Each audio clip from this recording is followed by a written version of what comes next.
afternoon, and thanks for tuning in to Politics and the Pulpit here on your hometown station. This is your holy host and the great white hunter, trigger phrase, back from a successful hunt in the great state of Wyoming. By the way, a state that actually has less than 600,000 people and has far more deer, elk, and antelope than people. I am thankful for the opportunity and privilege to hunt wild game, and we were blessed to harvest an elk last Saturday morning. And by the way, for those of you that get triggered because of elk hunting or deer hunting or any kind of hunting, we don't kill to kill, we harvest, and we actually eat what we harvest.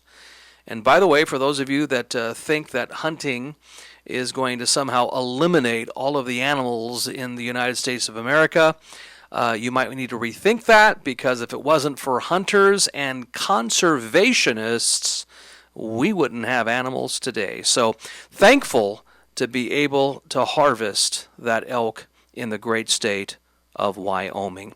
Excited to be back with you today, but I do have some bad news and some good news for you today. The bad news is our young conservative student, Lucky Basseri, could not join us due to some school commitments that just recently popped up. Folks, give me a break. He's 15 years old. The show's at 2 o'clock.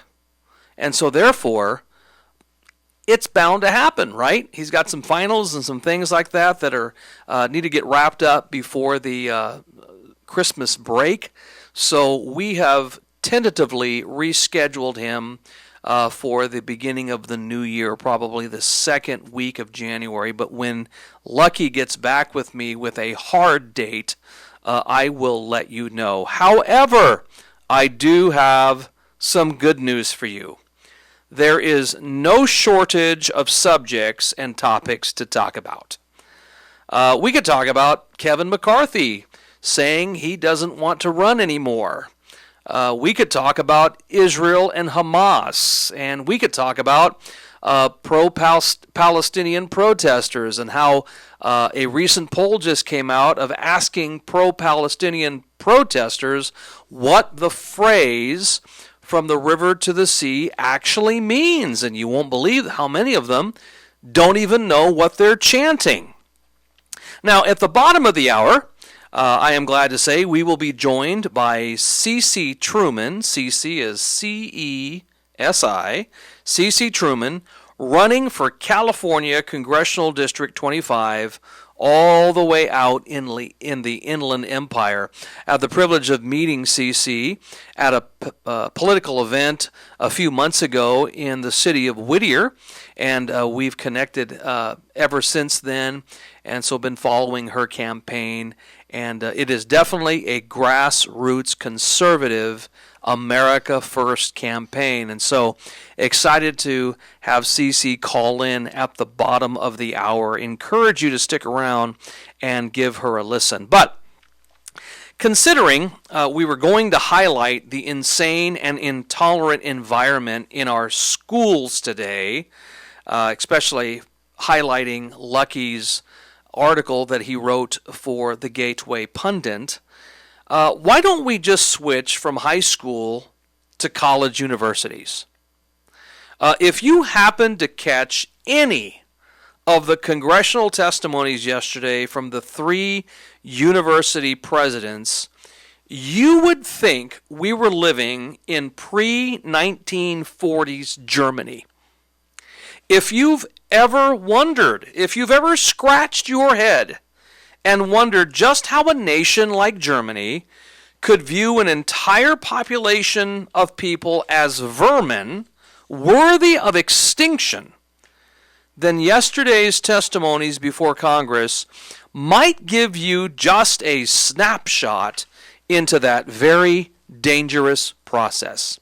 Now, in case you missed it, which I hope none of you have, here are two clips that I'm going to introduce, not necessarily back to back, but this first clip features actually both of these clips feature the three presidents, Claudine Gay from Harvard University, Liz McGill, University of Pennsylvania, and Sally Kornbluth, Massachusetts Institute of Technology. When you listen to these clips, you are going to hear three presidents of three of the greatest places of higher education who cannot answer a very basic question, but yet expect their students to do so. Listen to these titans of tolerance. Clip 1. Based upon your testimony, you understand that this call for intifada is to commit genocide against the Jewish people in Israel and globally, correct? I will say again, that type of hateful speech is personally abhorrent to me. Do you believe that type of hateful speech is contrary to Harvard's code of conduct, or is it allowed at Harvard? It is at odds with the values of Harvard. Can you But not our say here that it is values against the also- code of conduct at Harvard? We embrace a commitment to free expression, even of views that are objectionable, offensive, hateful. It's when that speech crosses into conduct that violates our policies against bullying, harassment, Does that speech not cross that? that barrier? Does that speech not call for the genocide of Jews and the elimination of Israel? When You that testify that you understand that is the definition of intifada. Is that speech according to the code of conduct or not?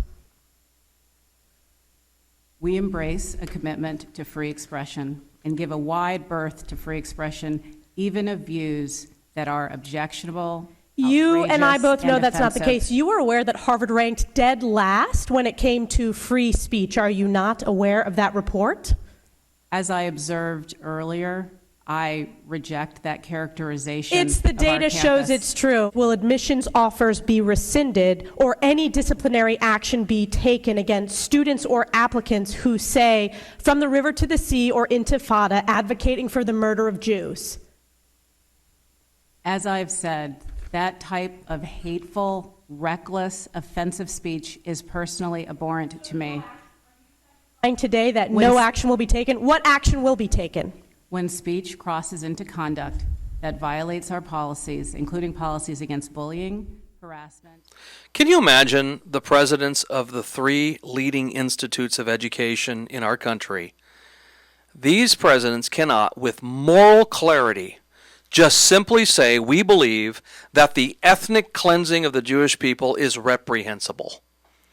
Why can't we get that kind of clarity from these three presidents of three of the most esteemed places of higher education in America? What titans of tolerance they are. If that clip, by the way, that was Elise Stefanik, a congresswoman from New York. Regardless of what you might think of her, she did a great job questioning and holding the feet to the fire of these three ladies representing these three institutions. If that clip doesn't get your dander up, if these titans of tolerance aren't clear in that first clip, check out this one. Clip 2.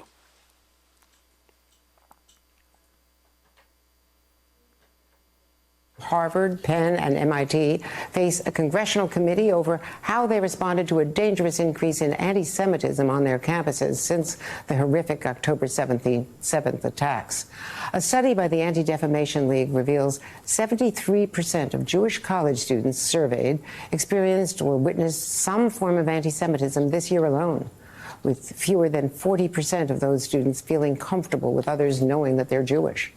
Today, the university president's defending their response to anti-Semitism on their campuses.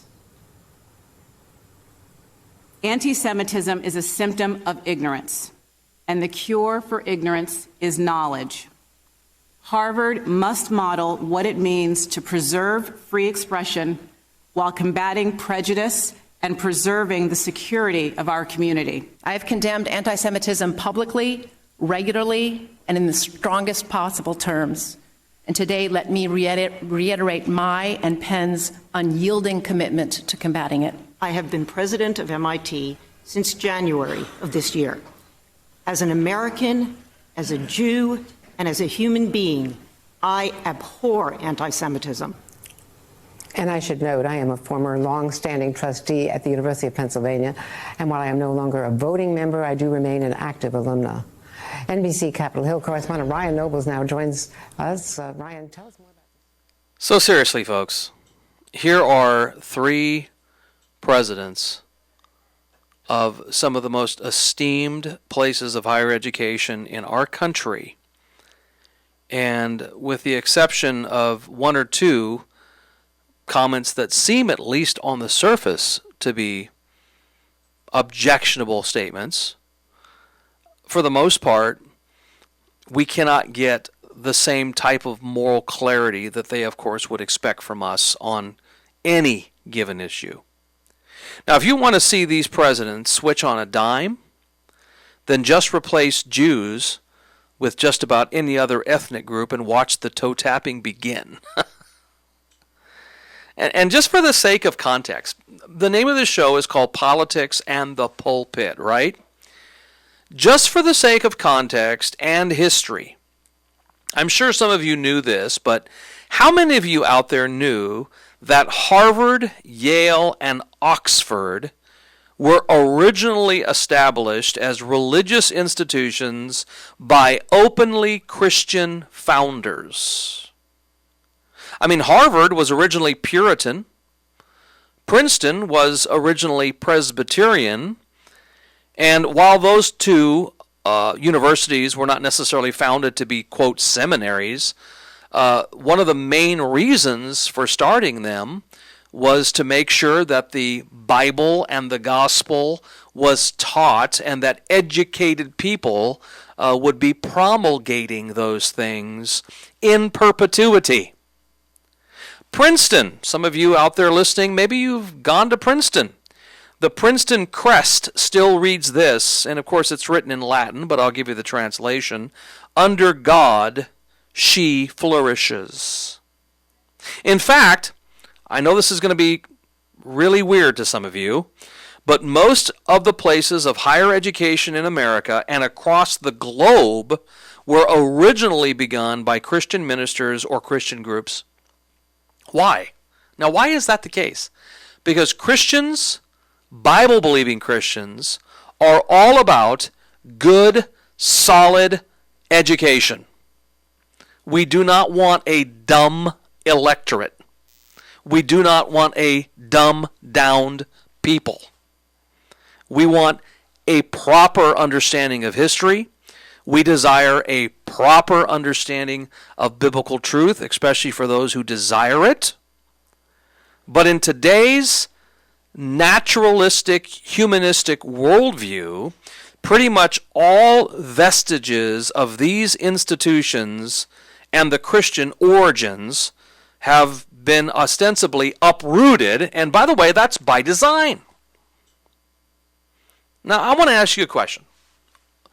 As you listen to those three women, and I'm sure many more will probably obfuscate and try to taptoe their way out of all the questions, why would you send your child that God has allowed you to steward over straight into a cesspool of communist and Marxist indoctrination whose current sitting presidents are void of such moral and ethical clarity as to denounce the chance of intifada to the Jewish people? I mean, seriously, folks. There was another congressman who asked a question of all three of the, actually it was all four of the presidents, and said, what is the percentage of conservative professors that you have? And none of them were able to answer that with clarity. They said something to the extent of, well, we don't keep such records. But I'll bet if you ask the question, what percentage of staff and professors are of the leftist persuasion, I'm sure they would give you a relatively good percentage, because that is the preponderance of the professors that you are going to get in a place like Princeton today, or a place like Harvard or Oxford or UPenn or you name it. So again, why would you send your child that God has allowed you to steward over into a cesspool that is anti-American and anti-communism, or anti-American and pro-communism? Just the other day, I find myself agreeing more and more with Bill Maher, who is an old school liberal, which, by the way, is becoming more and more hard. It's becoming more and more hard to find, kind of like a blue dog Democrat. And he had David Rubin and that Louisiana guy, I forget his name right now. It's the economy stupid, Carville. And Bill Maher says, listen, I don't know if I agree with Trump on a lot of things, which of course he doesn't. He said, listen, one of the things that Trump wants to do is basically teach that America is great. Bill Maher says, I don't have a problem with that. And went on to say that the majority of students in places of higher education are basically taught to loathe their country. And the problem is, folks, this indoctrination doesn't begin in college. It actually begins in grade school and is only accelerated in college. And if we had Lucky Basari here to talk about what happens in grade school, I'm sure he could let you know what happened in grade school and what is happening right now currently in high school. Our places of higher education today are, for the most part, godless, amoral siphoners of your hard-earned money whose end goal is to fill the earth with mind-numbed Marxist robots who vote and believe in humanism. And my advice to you is to homeschool your kids, stop handing them off to indoctrination camps, or if you can afford it, send them to a private school where you agree with the end goals of that institution. Those would be my humble opinion to you. When we return here on Politics in the Pulpit, we'll be joined by Ceci Truman, who is running for California Congressional District 25, way out in the Inland Empire. I'd love to have you back here on Politics in the Pulpit on your hometown station in just a few moments. All right, we're back here live on Politics in the Pulpit here on your hometown station. This is your holy host, the Bishop of Santa Clarita, back from a rested time in the great state of Wyoming on a very coveted elk hunt that was indeed successful. As I told you at the top of the hour, we were unable to get Lucky Basari in here this morning, mainly due to his school schedule, but excited to have our guest, Ceci Truman, call in today. And I want to read a little bit about Ceci Truman. She's probably new to some of us here up in the Santa Clarita area, but Ceci Truman is running for California Congressional District 25 as a Hispanic, America First principled constitutional conservative. She comes from a military family background, starting with her grandfather, who served in World War II as a Navy frogman, which is a predecessor to the modern-day Navy SEAL based in Coronado, California. She is the eldest of 8 children, wow, and was raised in Santa Ana, California, where she attended school from kindergarten to high school. She was married for 30 years, been a small business owner for most of her marriage, homeschooled and graduated 3 successful young men. She has stepped into the political ring to fight for our constitutional freedoms and oppose all progressive and communistic policies, which are essentially the same, that are infiltrating our nation. Ceci Truman is running to, I'm assuming, replace Democrat Raul Ruiz. Ceci Truman, welcome to Politics and the Pulpit. Hi, Pastor Cook. How are you doing today? Absolutely. How are you doing today, Ceci? And what is going on with the campaign? Wow, campaign is busy right now, which I'm so grateful to be busy, because that means that we're accomplishing a lot. And so, gosh, where do I start? Let's start where we met, which was the city of Whittier, at an event where our friend Raul Ortiz had put something together, and I said a few words, and the rest is history. Right. Yes, and your message was so powerful. I have to say, very impactful and timely for what we're all witnessing here, starting in California and our nation, and really around the world for that matter. We're seeing historical events occurring right now. Yeah. Now, what made you decide to run for this seat, Ceci? Well, it started back during the COVID shutdown. And I think that was a transitional time for so many people. I started going to rallies. We knew something was up when Gavin Newsom told churches to shut down, and also don't sing while you're in church, 6 feet apart, wear your mask, make sure you have your vaccination. But meanwhile, he's at the French Laundry. His winery and Auntie Pelosi's winery are open. Every other small business is shut down. And, small businesses were shut down, but yet Costco's open, Walmart's open. Selective corporations were allowed to be open, but mom and pop stores were closed. Marijuana dispensaries were open. And, I hate to say this, but strip clubs were open too. By the way, just for your information, I never attended those places.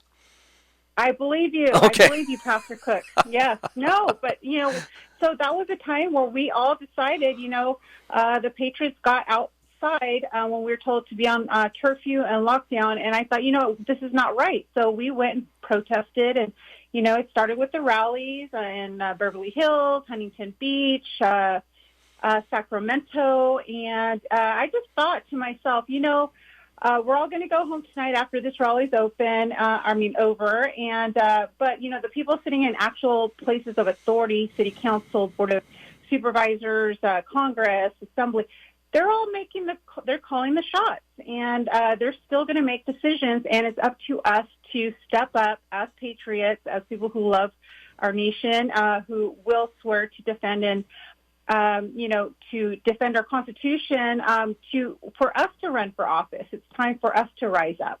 Well, I'll tell you, Ceci, when the governor told our church and the churches in California to shut down, and of course then doubled down in his insanity by saying, and by the way, don't sing, I just want you to know that this Baptist preacher gave him the double-barrel shotgun. So the fact is it is not going to happen with true churches of the Lord Jesus Christ.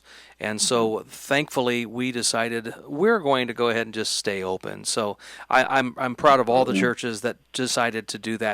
By the way, let me ask you this question. Is Raul Ruiz, the Democrat that is currently representing the 25th Congressional, is this guy bad? He's very bad news. He's bad news for America. First of all, he shows up 50% of his opportunities to vote in Congress. But second of all, when he does show up for work, he votes for open borders. He votes for every woke, leftist, far leftist ideology that President Biden's administration puts forth. So this is really bad news. I am very strong on border security. My slogan is secure the borders to save lives. I did recently go to Israel in June, just this past June, with Tom Homan, a group called Jexit, Jews Exiting the Democratic Party, another group called the United West, the United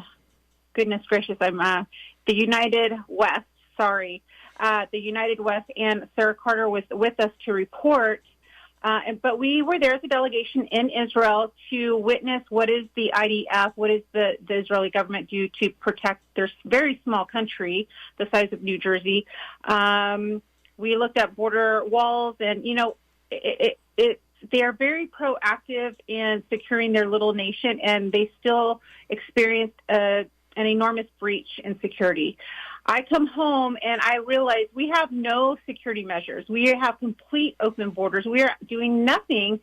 This is not good for America. I know the FBI has identified more than 13 terrorist cell groups. When we see the open borders and people pouring through, it's mostly military-age men coming through our borders. And this is of grave concern to our country.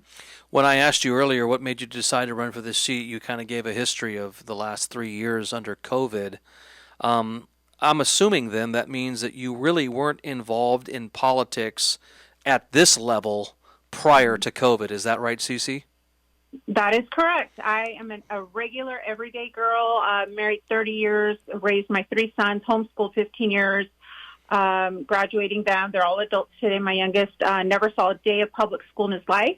And he just graduated from Dallas Baptist University with a business major, and he's going on to get his master's program. And I say that to encourage parents to really seriously consider homeschooling your children because it is doable. Public schools are failing our kids. I am a small business owner, and I'm an everyday person. But I prayed, I asked God, what can I do to make an effect on our country? And the Lord has led me to run for office, to run for Congress. And this is where the battle is. The battles are everywhere, to be quite honest. School boards, city councils, assembly in California especially, goodness. But the Lord has me here running for Congress, and I will absolutely fight. God has opened tremendous doors and continues to open these doors. So, I see his hand upon me. I see favor, and I'm just going to continue to serve him in this capacity. Well, the fact that you keep invoking the name of God will give me the impression that your worldview is a God-centric biblical worldview. Is that correct, Ceci? Yes, it is. I've gone to Calvary Chapel churches for the last almost 30 years of my marriage. And, it's a church that teaches expository teaching, which it means chapter by chapter, book by book. And I just really love to dig deep into God's Word because God has a lot to say. It's, God's love letter to mankind is the Bible. And, I always tell people, if your sweetie gives you a love letter, you're not going to read paragraph 2, sentence 3 only, right? You're going to read it from top to bottom. And I believe that's how we should read God's Word, his love letter to mankind. Read it from top to bottom, chapter by chapter, and just there's so many treasures in God's Word. Well, let me ask you a question. How much pushback have you received from those maybe on the left or maybe the mushy middle that think that your worldview is going to somehow supersede your conservative principles? God loves us, and he's got our best interests in mind. He made the heavens and the earth. And the galaxies, plural, I always say. God knew that there were galaxies, plural, before NASA did. So you know what? He gets to make the rules. And it's for our blessing. It's not for bad. It's for good.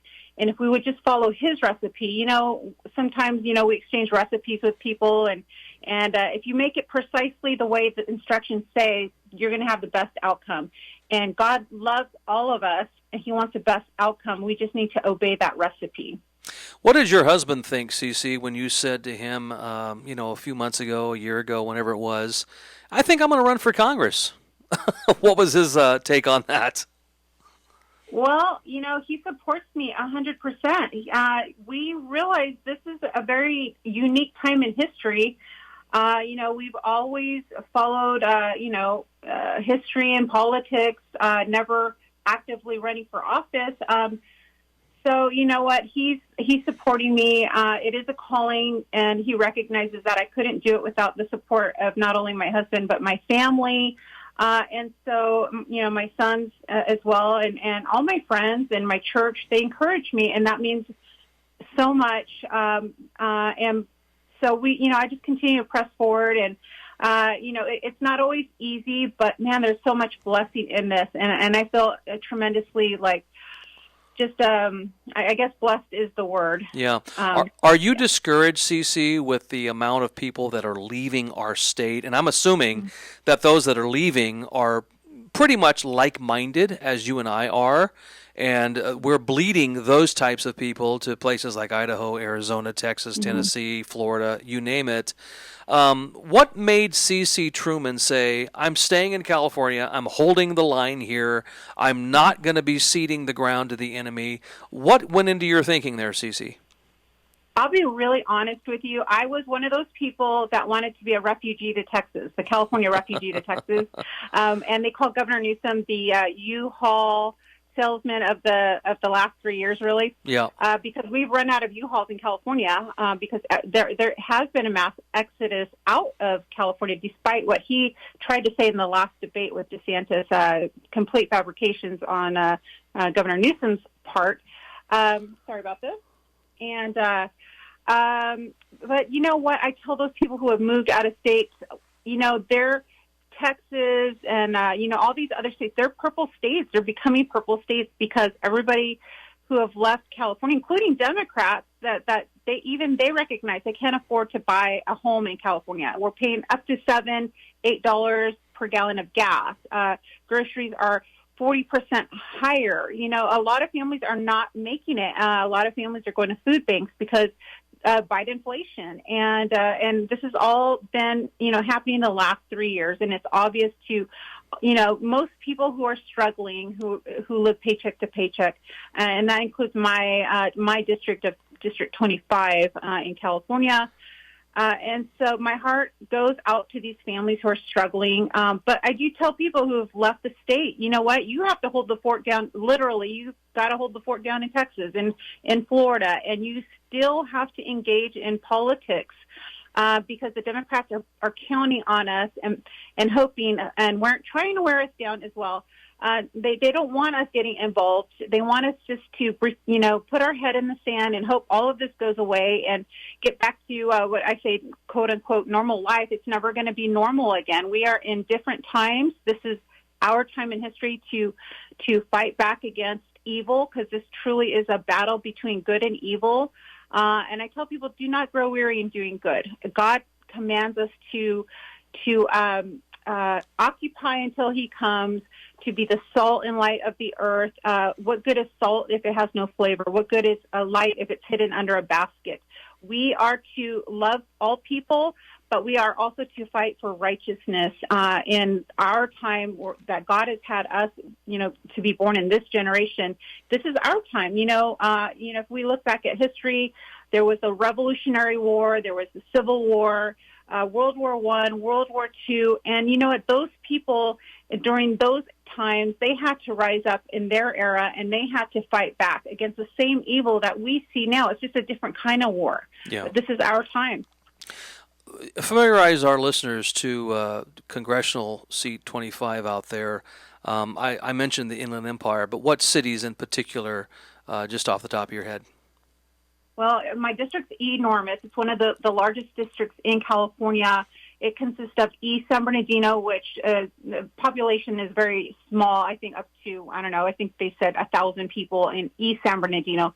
But it consists also of East Riverside, which is Winchester, Banning, Beaumont, San Jacinto. It covers Imperial Valley. So think of the desert, go down south, Coachella, Indio, Palm Desert, and then it goes all the way to the border. Think of El Centro, I'll say it in Spanish. Yeah. And it pushes up to Arizona. So my district is East San Bernardino, East Riverside, Imperial Valley, all the way to the border. Wow. And what do you think your odds are in unseating Raul Ruiz, considering, this is a strong Democratic area, but I know that there are semblances of red in that district down there. How has your candidacy been met, and what kind of grassroots effort are you seeing there on the ground? Well, I'll just say that I am the only Republican candidate. The primaries are March 5. There are 3 Republican candidates. I am the only viable, credible candidate that can actually beat Raul Ruiz, and I'll tell you why. Number one, Raul does have a stronghold on our vets. He does absolutely nothing for our vets. And as a matter of fact, he works against them, but he gaslights the vets and makes them think that he's, helping them. But in actuality, his policies that he votes for hurts them, because open borders, we're letting in people who cross over illegally, and then we have to house them and feed them. And, this is an economic crisis that we have on our hands. And so now we're, neglecting our vets. So that's one thing. I do come from a military family background, and I will defend our vets. I want to work to help them because they need help. And the other thing is the district is 75% Hispanic in totality. East Riverside is about 40-50% Hispanic. But if you go all the way to the border, the whole district together is up to 75% Hispanic. And I am Hispanic. My maternal grandparents come from Morelia, Michoacan. My paternal grandmother came from Chihuahua, Mexico. I can communicate with the Spanish population in those hard-to-reach areas, and we've got to change over that Hispanic vote. So I am Hispanic. I am raising the funds. So I truly believe I will outraise my Republican opponents. And those three reasons alone, I will be able to go against the incumbent Raul Ruiz. And, we are looking for a certain endorsements that I believe will help. How can folks help and donate to you, Ceci? Well, how they can help is to go to www.trumanforcongress.com, and that is Truman, F-O-R, Congress.com. And they can go on my website and donate any amount. I have an army of people across America. Some people could only afford $20.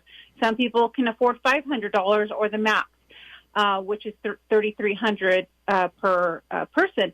So every dollar goes to fighting against left woke ideologies, and I do have an opportunity to beat the incumbent. And by the way, Tom Homan was our previous ICE director under President Trump, has endorsed me because he knows I am serious about fighting to secure our borders. So, well, Ceci, it has been a blessing to have you on the show today, and for those that want to support you, go to Truman for Congress and get out there and support this young lady and put her over for March 5th for the primaries. Make sure that she's the number one pick, other than Ruiz, of course. And then, Lord willing, in November, we've got a brand new Congresswoman there in the Inland Empire. So, Ceci, welcome back anytime here on Politics in the Pulpit. Thank you so much for joining us today. Thank you, Pastor Cook. God bless you. God bless you. We'll see you here in just a second as we wrap up the show here on your hometown station. All right, we're back here live for our final segment of Politics in the Pulpit here on your hometown station. Again, your holy host, the Bishop of Santa Clarita, Pastor Jerry Cook. Ceci Truman, a great patriot, a great young lady, and a heroic individual in a lot of ways. I've had the pleasure of at least meeting her 3 different times, and she is always energized and ready to talk and engage with anybody and any questions. So, again, I'd encourage you to go to Truman for Congress and definitely support her and give to her financially, because really the only way to beat these incumbents, Democrats, are to really have as much money, if not more, to spend. Let me just give you a quick few shameless plugs here before we get to the last story. If you're looking for a good, solid, Bible-believing church where the pastor really has no problem preaching the whole Bible, I encourage you to give Freedom's Way Baptist Church a visit. You can visit us online at freedomswaybaptistchurch.org, and you can look up our statement of faith. If you're looking for a Christmas service on December 24th at 10:30 a.m., we will have our main Christmas morning services. And then if you'd like to return that evening on December 24th at 5 p.m., Freedom's Way will be having our yearly candlelight Christmas Eve services at 5 o'clock. And both of those services on that Sunday will go for about an hour. So encourage you to come out and support those services and make Christmas about Jesus Christ and not about commercialism. If you're looking for a school where your kids can be educated and not indoctrinated, then I would encourage you to consider Lighthouse Christian Academy. And that is for pre-K and kindergarten, and we'll continue to add grades as the Lord brings in children as well as teachers. So give Lighthouse Christian Academy a call, and you can find that information at our website at freedomswaybaptistchurch.org. If you remember at the top of the hour, we were talking about the three college presidents that made complete fools of themselves yesterday during the congressional testimonies, and one of the presidents, President Gay from Harvard University, Claudine Gay, has had to release a statement supposedly making herself clear, even though she definitely made herself clear yesterday. But this is, let me just read this. It just came out in the last 5 minutes. It's a statement from President Gay. There are some who have confused a right to free expression with the idea that Harvard will condone calls for violence against Jewish students. Let me be clear, Claudine Gay says, calls for violence or genocide against the Jewish community or any religious or ethnic group are vile. They have no place at Harvard, and those who threaten our Jewish students will be held to account. Now, as you might have known, this statement didn't go over well because she could have at least said this yesterday. Here is a quick X tweet from Ari Fleischer, who says, "You should have said this yesterday, live, in person, and on camera." And you have other guys like David Portnoy. It says, "Weird how Claudine Gay was clearly asked to condemn this 9 times under oath yesterday and wouldn't do it. But now, after mass outrage, suddenly she issues a statement. And Harvard says, we're the confused ones."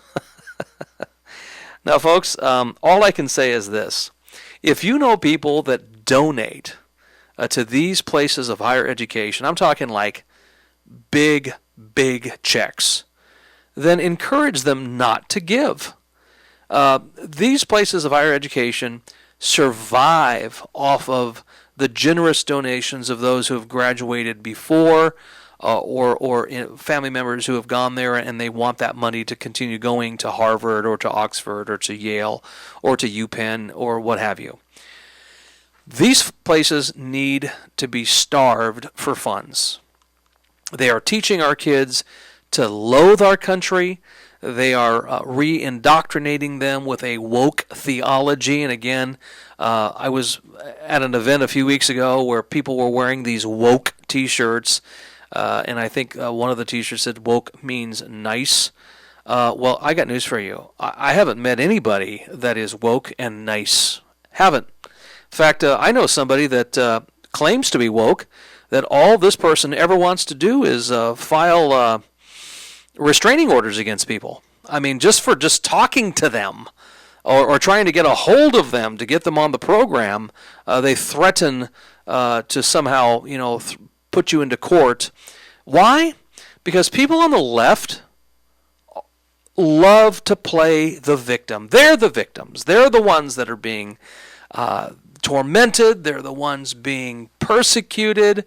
And they will play that up ad nauseum. Folks, if you're an American, if you're a Bible-believing Christian in America, we are not the victim.